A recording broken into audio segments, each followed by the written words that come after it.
신명기 27장부터 시작되었던 축복과 저주에 관한 이야기는 신명기 28장에 넘어오면서 복에 관한 이야기와 저주에 관한 이야기로 좀 분명하게 대비되면서 이야기가 진행이 되어집니다. 먼저 1절로부터 14절까지의 내용에 이제 복에 관한 것이 기록이 되어 있고요. 15절로부터 끝절까지가 축복에 관한 이야기가 기록이 되어져 있는데, 저주에 관한 이야기가 기록되어져 있는데, 축복과 저주에 관한 이 두 가지 이야기, 그러니까 축복에 관한 이야기가 1절부터 14절, 그리고 저주에 관한 이야기가 또 15절부터 끝절까지, 절수로만 비교하게 되면 축복에 관한 내용은 14절에 걸쳐서 기록되어 있고, 저주에 관한 내용은 좀 54절에 걸쳐서 기록이 되어져 있습니다. 오늘 본문 자체가 굉장히 길기는 한데, 그러나 길다고 해서 주눅들 것이 없는 이유는 이것을 디테일하게 우리가 지금 살펴보는 것이 그렇게 큰 의미가 있지는 않기 때문에 그렇습니다. 오히려 그러면 왜 이렇게 긴 구절이 필요했느냐, 실제로 이것을 우리 삶에 적용하기에는 조금 어려움들이 있는 부분들이 있음에도 불구하고 이것이 이처럼 길게 기록되어 있어야만 했던 이유에 대한 것을 좀 우리가 선명하게 살펴보고, 그리고 난 다음에 신명기 28장을 우리의 삶 가운데 어떻게 적용할 것인가라는 이야기를 좀 나누면 좋을 것 같아요. 그냥 쭉 읽어보면 하나님께서 어떠한 축복을 주시고 또 어떠한 저주를 내릴 것인가라고 하는 것을 살펴보는 것은 그렇게 큰 어려운 문제는 좀 아닙니다. 그러나 좀 주목해서 보고 싶은 부분은 무엇이냐면 1절부터 14절까지에 나와 있는 그 축복에 관한 내용들 가운데서 실질적으로 축복을 다루고 있는 그 내용들이 15절부터 끝절까지에 이어지고 있는 이 저주에 관한 내용들 가운데 포함되어 있다는 거예요. 다시 얘기하면 반전처럼 등장하고 있습니다. 분명히 축복의 내용으로 주어진 것이 저주의 내용 가운데서 그것이 반전된 형태로 등장하게 되어지는데, 예를 들자면 3절에 보게 되면 성읍에서도 복을 받고 들에서도 복을 받을 것이다 라고 하는 것이 축복의 내용이라고 한다면, 저주의 내용은 16절을 보시면 내가 성읍에서도 저주를 받으며 들에서도 저주를 받을 것이다 라는 방식으로 표현이 된다는 거예요. 그럼 이처럼 동일한 축복과 동일한 형태로 축복과 저주가 주어진다고 했을 때 그것을 구분하는 명확한 구분점은 무엇인가 라고 하는 것인데, 그것은 일반적으로 잘 우리 이때까지 흘러왔던 이 흐름을 따라가다 보면 하나님의 명령과 규례와 이 법도를 지키고 행하느냐 행하지 않느냐가 그 기준이 되어지는 것을 분명히 보입니다. 아무튼 지금 축복의 내용들이 저주의 내용으로 다시 한번 반전되는 것을 우리가 살펴보는 기준으로 이야기를 한다면 3절에서 기록된 내용은 16절에서 반전이 되어지고요. 그리고 5절에서 기록된 내용은 17절에서, 또 4절에서 기록된 내용은 18절에서, 6절에서 기록된 내용은 19절에서, 그리고 8절에서 기록된 내용은 20절에서, 12절에서 기록된 내용은 24절에서, 그리고 7절에서 기록된 내용은 25절에서, 14절에서 기록된 내용은 36절에서, 그리고 13절에서 기록된 내용은 44절에서, 또 11절에서 기록된 내용은 51절에서 반전의 형태로 반복되고 있는 것을 우리는 마주할 수가 있습니다. 그럼 우리는 이런 질문을 던져볼 수 있을 것 같아요. 축복이 무엇이고 과연 저주가 무엇이냐. 그러니까 하나님께서 무언가를 행하시는 것을 행하지 않으면 그것이 저주가 되어지고요. 하나님께서 축복으로 행하시는 것을 행하지 않으면 그것이 저주가 되어지고, 하나님께서 저주로 행하시겠다고 하시는 것이 행하지 않으면 축복이 된다라고 하는 이 단순한 어떤 개념을 우리는 좀 발견할 수가 있죠. 그렇다면 우리 삶 가운데는 그 중간 지점이 존재하는 것이 아니라 둘 중에 한 가지가 임하게 될 것이 너무나 명확해 보인다는 거예요. 축복이 임하든지 아니면 저주가 임하든지 둘 중에 한 가지입니다. 그러니까 하나님께서 우리에게 축복을 행하시기로 결정하시면 우리에게 저주가 임하지 않을 것이고요. 또 하나님께서 우리에게 축복을 행하지 않기로 결정하시면 그것이 우리에게 저주가 된다라고 하는 사실을 좀 우리는 명확하게 기억해 볼 필요가 있습니다. 그러면 이제 우리의 질문은 이거죠. 어떻게 우리의 삶 가운데 이 둘 중에 한 가지가 반드시 임한다고 한다면, 그러면 어떻게 축복을 받고 어떻게 저주를 피할 것인가 라고 하는 것이 굉장히 중요한 이슈가 될 겁니다. 그런 의미에서 지금 우리는 오늘 본문 가운데서 중요한 몇 가지 이제 구절들을 좀 뽑아보려고 하는데, 그것들만 모아놓고 보게 되면 어떻게 하면 축복이 임하고 어떻게 하면 저주가 임하는지라고 하는 부분들이 좀 선명하게 드러날 수 있을 것 같습니다. 우선 이제 1절과 2절 14절인데요. 1절과 2절 제가 대신 읽겠습니다. 내가 내 하나님 여호와의 말씀을 삼가 듣고 내가 오늘 내게 명령하는 그 모든 명령을 지켜 행하면 내 하나님 여호와께서 너를 세계 모든 민족 위에 뛰어나게 하실 것이라. 반복되는 것은 말씀을 듣고 또 명령하는 모든 명령을 지켜 행하면이라고 하는 이 전제 조건이 붙어 있는 거죠. 2절 넘어가시면 내가 내 하나님 여호와의 말씀을 청종하면 복이 내게 임하여 내게 이르느니 라고 되어 있습니다. 그러니까 하나님의 말씀을 듣고 또 지켜 행하고 청종한다라고 하는 이 개념이 우리로 하여금 복을 받는 것을 좀 가능하게 하는 기준이 된다는 사실을 보게 되는 거죠. 14절로 넘어가시면 내가 오늘 내게 명령하는 그 말씀을 떠나 좌로나 우로나 치우치지 아니하고 다른 신을 따라 섬기지 아니하면 이라고 되어 있습니다. 그러니까 이 축복의 말씀을 마무리 지으면서 이렇게 얘기가 되고 있는 거예요. 하나님의 명령을 떠나지 않고 또 좌로나 우로나 치우치지 아니하고 다른 신을 섬기지 아니하면 우리에게 또 이스라엘 백성에게 축복이 임할 것이다 라고 하는 말씀을 해주고 계시는 부분입니다. 저주의 파트에서도 우리는 몇 가지 구절들을 선별해서 살펴볼 수 있을 텐데요. 우선 15절입니다. 15절 보시면 내가 만일 내 하나님 여호와의 말씀을 순종하지 아니하여 내가 오늘 내게 명령하는 그 모든 명령과 규례를 지켜 행하지 아니하면 이 모든 저주가 내게 임하여 내게 이를 것이니. 그러니까 앞서 이야기했던 기준과는 반대적인 기준에서 어떤 행동들이 일어나게 되면 저주가 임할 것이라고 이야기하죠. 순종하지 아니하고 지켜 행하지 아니할 때에 일어나는 것이 저주라는 것입니다. 20절 넘어가시게 되면 내가 악을 행하여 그를 잊음으로 내 손으로 하는 모든 일에 여호와께서 저주와 혼란과 책망을 내리사 망하며 속히 파멸하게 하실 것이며. 그러니까 하나님께 순종하지 않는 모든 것은 무엇이라고 규정되냐면 악이라고 규정됩니다. 선이라고 하는 것은 하나님께 속한 것을, 하나님께서 원하시는 것을 행하는 것이 선이라고 한다면, 악이라고 하는 것은 하나님께서 말씀하신 것을 순종하지 아니하고 지켜 행하지 않는 모든 행위가 전부 다 악이라고 규정될 수 있는 것이죠. 그리고 단순히 악을 행한다는 것을 넘어서서 그것은 하나님의 명령을 따르지 않는다는 것은 하나님을 잊는 것과 동일하게 지금 이야기가 되어져 가고 있습니다.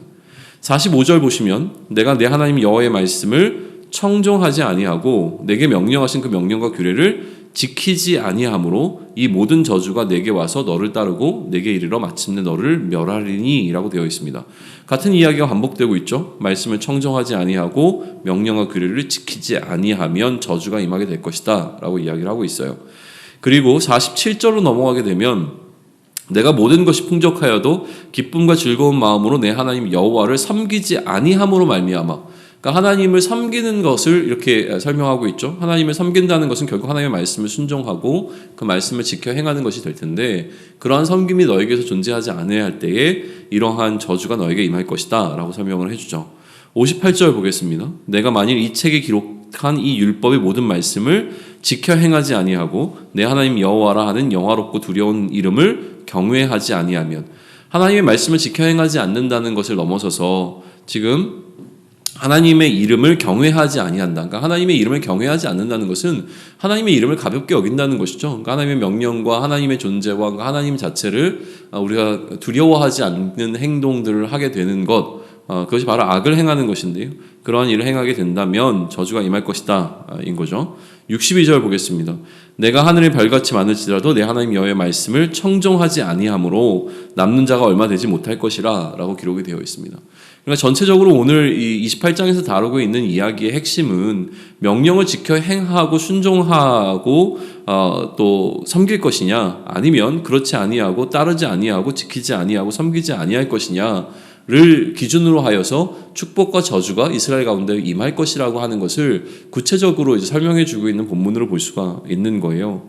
아울러서 46절을 보시게 되면 이 저주의 목적이 분명하게 드러났는데, 이것은 이렇게 기록됩니다. 이 모든 저주가 너와 내 자손에게 영원히 있어 표징과 훈계가 되리라 라고 되어 있습니다.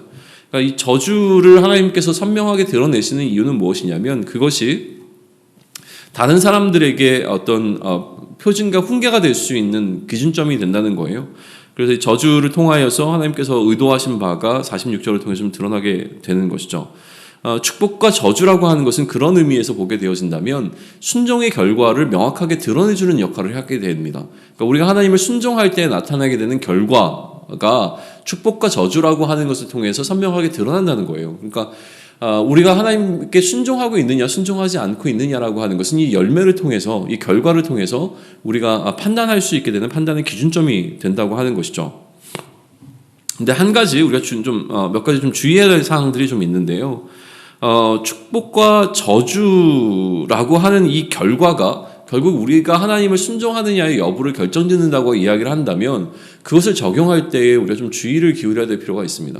왜냐하면 축복과 저주라고 하는 것의 어떤 판단을 할 때 이것이 축복이냐, 이것이 저주냐라고 하는 것을 판단할 때 우리 안에 우리도 모르는 사이에 세상적 기준이 들어와서 하나님의 시선으로 이것이 축복인가 저주인가를 판단하기 이전에 우리는 먼저 세상의 기준에 우리의 생각을 압도당해서 세상이 이야기하는 좋은 것이 우리에게 이루어질 때에야 우리는 축복이라고 생각을 하고, 세상의 사람들이 그것은 안 좋은 것이라고 이야기하는 그 기준을 끌고 들어와서 그러한 일이 나에게 생겼을 때에 나에게 저주가 임했다라고 생각하는 경향성이 있기 때문에 그래요. 물론 성경도 그러한 기준을 무시하지는 않습니다. 세상에서 일반적으로 바라보고 있는 그 축복이 우리에게도 적용되는 것을 볼 수가 있고요. 가장 좋은 것이라고 하는 것이 이미 이제 하나님이 선이시기 때문에 하나님으로부터 출발했다라고 하는 사실은 우리는 볼 수가 있습니다. 근데 그럼에도 불구하고 하나님의 이 축복과 저주를 구분하는 것은 우리가 알고 있는 세상의 기준으로 판단할 수 없다라고 하는 사실을 보여주는 구절이 있어서 그 부분을 좀 짚고 넘어가기를 원하는 건데요. 47절과 48절입니다. 이렇게 기록합니다. 내가 모든 것이 풍족하여도 기쁨과 즐거운 마음으로 내 하나님 여호와를 섬기지 아니함으로 말미암아 내가 줄이고 목마르고 헐벗고 모든 것이 부족한 중에서 여호와께서 보내사 너를 치게 하실 적군을 섬기게 될 것이니 그가 철멍에를 내 목에 메워 마침내 너를 멸할 것이라 라고 되어 있습니다. 그러니까 외적으로 보여지는 현상으로 봤을 때는 이스라엘 백성들이 축복을 받고 있었고, 그리고 이 다른 적국은 굉장히 저주를 받고 있는 상황처럼 보여집니다. 빈부의 격차로만 본다고 한다면요. 그러나 그들이 하나님을 떠나 있을 때 하나님께서 사용하시는 그 이방의 민족을 통하여서 이들은 종노릇을 하게 될 것이라고 하는 이 역전의 상황을 살펴보게 되어진다면 축복과 저주의 기준은 우리가 생각하는 어떤 기준하고는 완전히 다르다라고 하는 사실을 좀 볼 수가 있는 것이죠. 결국 축복과 저주라고 하는 현상이 중요한 것이 아니라 무엇이 중요하냐면 하나님께서 그들과 함께하고 계시는가의 여부가 훨씬 더 중요하다는 사실이에요. 그러니까 하나님께서 그들과 함께한다는 사실이 축복이 되어지고, 하나님께서 그들과 함께하지 아니하실 때 그 모든 것은 전부 다 저주가 된다라고 하는 사실을 기억해야 됩니다. 우리에게 아무리 많은 물질이 있고 우리에게 아무리 많은 어떤 좋은 것들이 존재한다고 하더라도 우리에게 하나님이 거하시지 아니하시면 그것은 저주입니다. 그러나 우리가 어떠한 고통 가운데 놓여 있고 어떠한 삶의 어려움 가운데 놓여 있어도 하나님께서 우리와 동행하고 계신다는 사실이 굉장히 중요하다면 그것이 바로 축복이 된다는 거예요. 이스라엘 백성의 역사를 놓고 본다면 그들이 광야의 길을 걸어가는 동안 하나님과 함께 동행했기 때문에 그 광야의 길은 축복의 여정이 될 수 있습니다.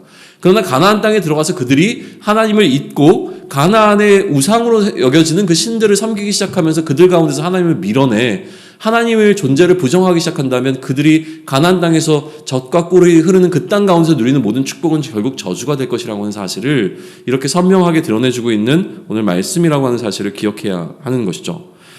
그리고 이 모든 축복과 저주의 주도권이 누구에게 있냐면 여호와께 있다라고 하는 사실을 분명하게 선언하면서 이 이야기는 기록되고 있습니다. 여호와께서 너희에게 복을 내리시고 여호와께서 너희에게 저주하실 것이다라고 하는 이 모든 것의 주도권이 하나님께 있음에 대한 분명한 선언이 이 모세의 설교를 통해서 전해주고 있는 사실을 우리는 좀 기억해야 한다는 것이죠. 그러면 우리 역시도 하나님께서 지금 나와 함께하고 계시는가, 내가 하나님과 함께하고 있는가라고 하는 이 중요한 질문을 던져봐야 할 것입니다.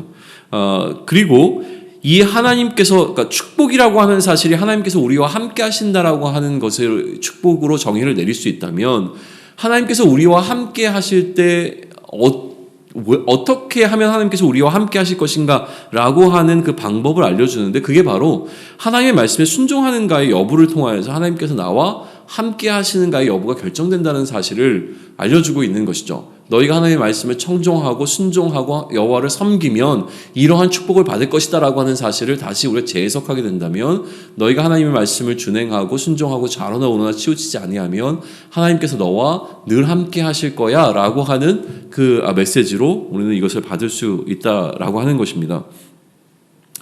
한 가지 더 그런데 오늘 28장을 보시게 되면 축복의 내용은 굉장히 짧고 저주의 내용이 굉장히 상세하게 기록되어 있다는 사실을 우리는 뭐 이 물리적인 분량을 통해서 볼 수가 있습니다. 그러면 왜 이렇게 저주 파트가 훨씬 더 길게 기록이 되었는가라고 하는 부분인데요.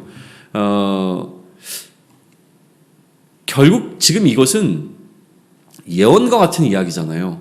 그러니까 이들이 가나안 땅에 들어가게 되었을 때에 하나님의 명령을 순종하면 이렇게 될 것이고 하나님의 명령을 순종하지 않으면 이렇게 될 것이다 라고 하는 이야기를 기록하지만 실제로 그들이 가나안 땅에 들어가서 하나님의 명령을 순종하지 않았을 때 일어나는 현상들은 결국 이 카테고리 안에 포함이 될 것이라는 거예요. 그러면 지금 이처럼 상세하게 기록된 이 저주의 기록이 어떤 역할을 하게 되냐면 이후에 우리가 살펴보게 될 이스라엘 백성들의 가나안 땅 그 이후의 역사를 해석하는 해석의 틀이 됩니다. 그들에게 왜 이러한 저주가 임했는가라고 하는 것을 해석할 수 있는 해석적 틀이 되어지는 것이 오늘 신명기 28장이 갖고 있는 굉장히 중요한 역할이라고 하는 거예요. 그러니까 그들의 삶 가운데 왜 그처럼 어려움이 찾아왔는가? 그들이 왜 다른 나라 민족의 종노릇을 하게 되었고 그들 가운데 왜 흉년이 들어왔고 그들 가운데 왜 이 어려움이 찾아왔는가라고 하는 것을 해석할 수 있는 모든 해석의 키가 바로 신명기 28장 안에 담겨 있다라고 하는 거예요. 그게 굉장히 중요한 포인트가 되는 것이죠. 우리의 삶 또한 이스라엘 백성들의 삶이 이처럼 축복과 저주라고 하는 두 가지 기준점 속에서 평가되는 것과 마찬가지로 우리의 삶도 그렇게 평가를 받게 될 것이 너무나 분명하다라고 하는 사실입니다.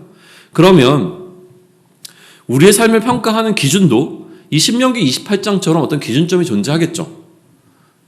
그러면 그 우리의 삶을 평가하게 된 기준은 결국은 하나님의 말씀이 될 겁니다. 우리가 이 하나님의 말씀에 순종하였는가, 순종하면 우리에게 주어지겠다고 하는 축복이 있었고 이 말씀에 순종하지 아니하면 우리에게 주어진 저주가 있겠다라고 했기 때문에 이 성경 말씀은 결국엔 우리의 삶을 결정짓는 예언의 말씀이 되는 것이죠. 이 말씀이 결국에 언젠가 우리의 삶을 평가하고 우리의 삶을 되돌아볼 때에 그 삶이 왜 이렇게 결국 우리의 종점이 왜 이런 이 가운데 놓여있게 되었는가를 해석할 수 있는 해석적 틀이 결국은 이 성경이 이야기하고 있는 이 예언적 말씀들이 될 것이라고 하는 사실을 우리는 반드시 기억해야 하는데요. 핵심적인 내용 한 가지만 이야기를 한다면 이겁니다. 우리의 삶은 결국은 두 가지로 나누게 될 것입니다. 영생을 얻게 될 것이냐 아니면 영원한 형벌 가운데 놓이게 될 것이냐이죠. 그러니까 우리가 멸망할 것이냐 멸망치 않고 영생을 얻을 것이냐라고 하는 이 둘 중에 한 가지의 상황 가운데 우리는 놓이게 될 거라는 거예요. 우리 가운데 절반이라고 표현할 수 없지만 우리 가운데 일부는 영생을 얻게 되겠지만 영생을 얻지 못하는 나머지 모든 사람들은 영생을 얻기 위해서 기회를 갖고 있는 것이 아니라 그냥 멸망의 자리에 놓이게 될 것이라고 하는 사실이 너무나 명확한 우리의 결국이라고 하는 거예요. 그러니까 이 축복이라고 하는 것은 영생을 얻는 것이고 저주라고 하는 것은 영원한 형벌을 받게 되는 것이라고 우리가 결론을 지어서 이야기를 한다면 이 멸망과 영생을 구분하게 되어지는 구분점이 뭐냐는 거죠. 그 구분점이 오늘 이 신명기 28장이 이야기하고 있는 하나님의 말씀을 순종하는 것으로 이야기할 수 있고 그것이 이스라엘 백성들에게 주어진 율법이라고 이야기할 수 있지만 우리는 사실 율법을 완전하게 순종할 수 있는 자가 아니라는 사실을 명확하게 알고 있잖아요. 율법을 지킴으로써 우리에게 영생이라고 하는 축복을 누릴 수 없다라고 하는 사실을 깨닫게 되었을 때 우리에게는 절망이 찾아오게 됩니다. 그러면 결국 우리는 영생을 얻을 수 없는 존재인 거 아니야 라고 생각했을 때 우리에게 찾아온 복음이 있는데 우리에게 찾아온 기쁜 소식이 있는데 그것이 무엇이냐면 누구든지 예수를 믿기만 하면 영생을 얻을 수 있다라고 하는 기준점이 새롭게 우리에게 찾아왔다라고 하는 거예요. 이게 바로 복음이거든요. 율법으로 행할 수 없는 일을 우리가 예수를 그리스도로 믿는 믿음만 갖고 있으면 그 믿음으로 말미암아 우리가 영생을 얻게 된다. 이게 바로 요한복음 3장 16절에 우리에게 전하고 있는 메시지가 되는 것이죠. 예수를 그리스도로 믿는 것, 그것이 우리의 삶을 축복과 저주로 나누는 명확한 기준점이 된다라고 하는 사실입니다. 그러면 오늘의 삶 가운데서 우리가 여전히 축복 가운데 거할 것이냐 아니면 저주 가운데 거할 것인가를 구분짓는 것도 우리가 예수를 그리스도를 믿는 믿음 가운데 살아가고 있느냐가 우리의 오늘의 삶을 평가하는 기준점이 될 것이라는 사실을 우리는 명확하게 해야 됩니다. 내가 예수를 그리스도로 입술로 고백하는 것을 넘어서서 나의 삶을 통해서 내가 그리스도의 통치를 받고 있는 자라고 하는 사실을 분명하게 드러내야 됩니다. 그것이 드러날 때에 우리의 삶은 축복된 삶이 될 것이고요. 그것이 드러날 때에 우리의 삶이 그리스도와 함께 동행하는 축복된 삶의 여정이 될 것입니다. 우리가 광야의 길을 걷는다고 하더라도 내가 예수를 그리스도로 믿고 그 그리스도의 통치를 받고 있는 그 상황이라면 그것이 광야라고 하더라도 그 광야는 바로 하나님의 나라가 되어지는 축복을 누리게 될 것이라는 사실을 우리는 기억해야 됩니다. 그러나 내가 평안함과 풍요로움 가운데 거할지라도 내가 예수를 그리스도로 인정하지 못하고 그리스도의 통치를 받지 못한다면 내가 거하는 그곳은 세상의 나라이지 하나님의 나라가 아니라고 하는 사실을 분명히 해야 하는 것이고요. 하나님 나라에 거하는 자에게 허락된 것이 바로 영생이고 하나님 나라에 거하지 않는 자에게 허락된 것이 바로 저주라고 하는 사실을 기억함으로 말미암아 오늘의 우리의 삶이 하나님 나라에 거하는 그러므로 말미암아 그 축복을 누릴 수 있는 삶을 살아갈 수 있는 저와 여러분이 되기를 간절히 소망합니다. 아멘.